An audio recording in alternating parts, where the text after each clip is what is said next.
وہ اپنے پھندے میں خود پھنس چکے ہیں. تو جب آپ قریب آئے تو آپ کی زبان مبارک پر کیا الفاظ تھے؟ لا الہ الا اللہ وحدہ نصر عبدہ انجز وحدہ وہزم الاحزاب وحدہ.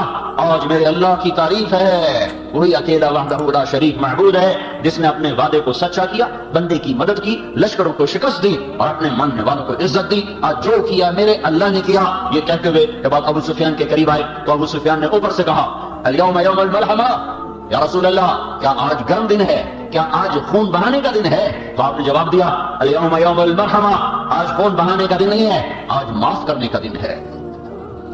تو وہ کہنے لگے تو آپ کے جھنڈے والا تو کہہ رہا ہے آج خون بہانے کا دن ہے. تو حضرت ابو بکر نے کہا یا رسول اللہ سعد بن عبادہ غصے والے ہیں، تلوار میں تیزی ہے، مجھے ڈر ہے کہ ان کی تلوار کہیں زیادہ نہ چل جائے، آپ ان سے جھنڈا واپس لے لیں، جھنڈا کسی اور کو دیں. اللہ کے محبوب کی حکمت تدبیر. تو آپ نے سوچا اب جھنڈا کسی اور کو دوں، انصار کا سب سے بڑا سردار، وہ اگرچہ منہ سے کچھ نہ کہے گا پر اس کا دل تو کٹ کے رہ جائے گا. تو آپ نے ان کے بیٹے کا انتخاب فرمایا قیس بن سعد، ان کو بلا کر فرمایا جاؤ ابا سے کہو جھنڈا تیرے حوالے کر. تو بیٹے کو دیتے ہوئے تکلیف نہیں ہوگی. کتنی خوبصورت حکمت کی بات ہے. تو آپ وہ گئے کہ ابا اللہ کے نبی فرما رہے ہیں جھنڈا میرے سپرد کرو. تو انہوں نے ارشاد فرمایا کوئی نشانی لے کر آؤ تب حوالے کروں. یہ جھنڈے کی تما نہیں ہے، یہ نسبت کی تما ہے. یہ جھنڈے کی تما میں نہیں گیا کہ جھنڈا میرے ہاتھے چلے. یہ ساڑھے وزیروں ہے نا جھنڈے والی کار میں لگ جائے گا میں بھی ہو جائے.